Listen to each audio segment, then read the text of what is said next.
partners continue to work in lockstep to ramp up the economic pressures on Putin and to further isolate Russia in the global stage.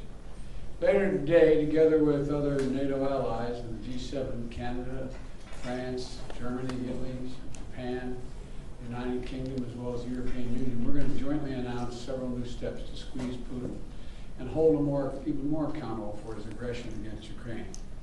And I want to speak to a few of those points today. First, each of our nations is going to take steps to deny most favored nation status to Russia. A most favored nation status designation means two countries have agreed to trade with each other under the best possible terms. Low tariffs, few barriers of trade, and the highest possible imports allowed. In the United States, we call this permanent normal trade relations, PNTR. It's the same thing. Revoking PNTR for Russia is going to make it harder for Russia to do business with the United States. And doing it in unison with other nations to make up half of the global economy will be another crushing blow to the Russian economy. It's already suffering very badly from our sanctions. And I want to thank Speaker Pelosi, Leader McCarthy, Leaders Schumer and McConnell, and Senators Wyden and Crapo, Representatives Neal and Brady for their bipartisan leadership on this in the Congress. I would like to offer a special thanks to Speaker Pelosi, who's been a strong advocate for revoking PNTR and who agreed to hold off on that in the House until I could line up all of our key allies to keep us in complete unison. Unity among our allies is critically important, as you all know, from my perspective. Many issues divide us in Washington, but standing for democracy in Ukraine, pushing Russia's aggression, should not be one of those issues. The free world is coming together to confront Putin. Our two parties here at home are leading the way. With that bipartisan cooperation, I'm looking forward to signing into law the bill revoking PNTR, which is, again, most people think of it as most favored nation status. We're also taking a further step of banning imports of goods from several signature sectors of the Russian economy, including seafood, vodka, and diamonds. And we're going to continue to squeeze Putin. The G7 will seek to deny Russia the ability to borrow from leading multinational institutions, such as the International Monetary Fund and the World Bank. Putin is an aggressor. He is the aggressor. And Putin must pay the price. He cannot pursue a war that threatens the very foundations, which he's doing, the very foundations of international peace and stability, and then ask for financial help from the international community.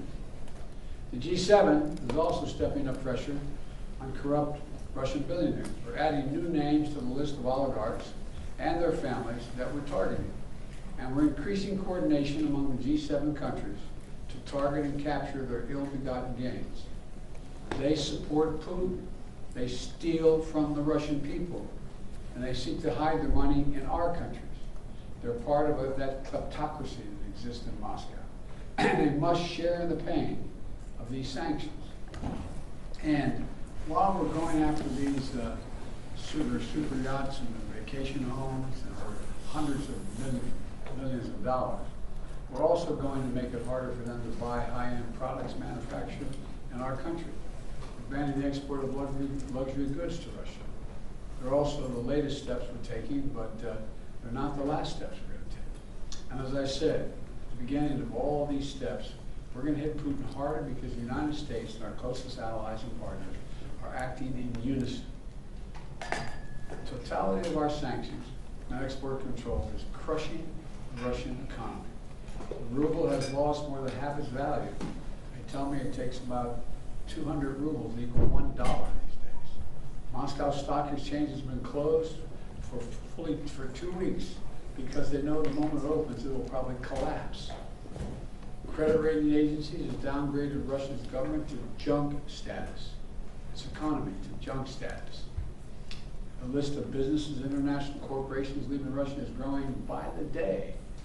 We're also continuing to close corporations with allies and partners to make sure that the close cooperation we continue to have, Ukrainian people are able to defend their own nation.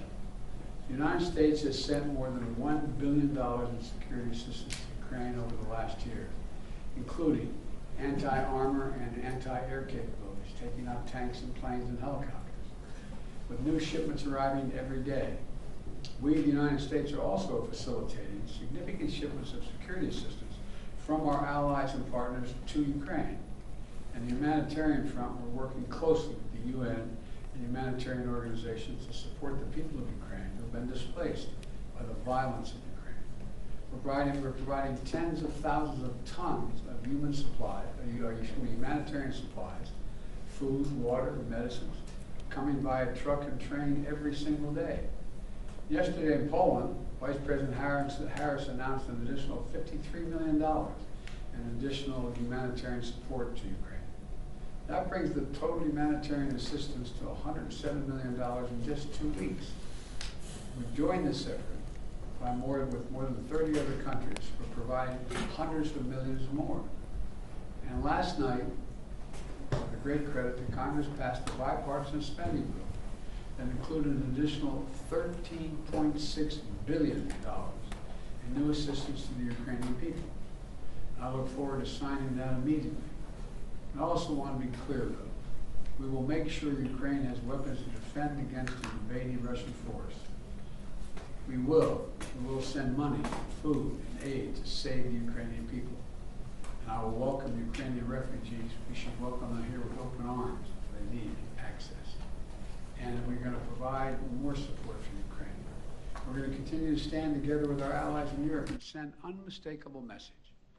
We'll defend every single inch of NATO territory with the full might of the united and galvanized NATO. We will not fight a war against Russia in Ukraine. Direct confrontation between NATO and Russia is World War III, something we must strive to prevent.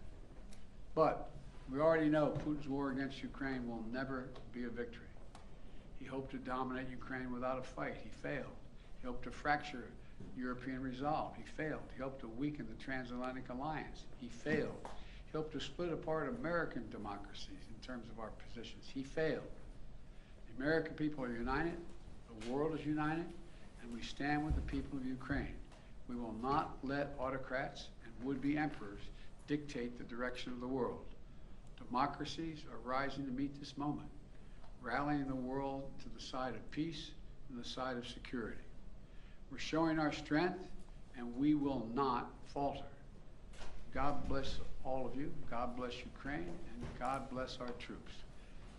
President Biden, your White House has said that Russia may use chemical weapons or create a false flag operation to use them. What evidence have you seen showing that? And would the U.S. have a military response if Putin does launch a chemical weapons attack? I'm not going to speak about the intelligence, but Russia would pay a severe price if they use chemical. Would the U.S.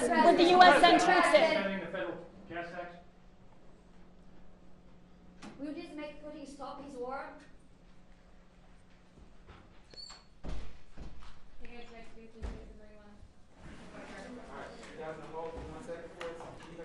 Oh, now we go outside. Well, you have your coat, so good. I forgot my sunglasses, though, which is the more important part.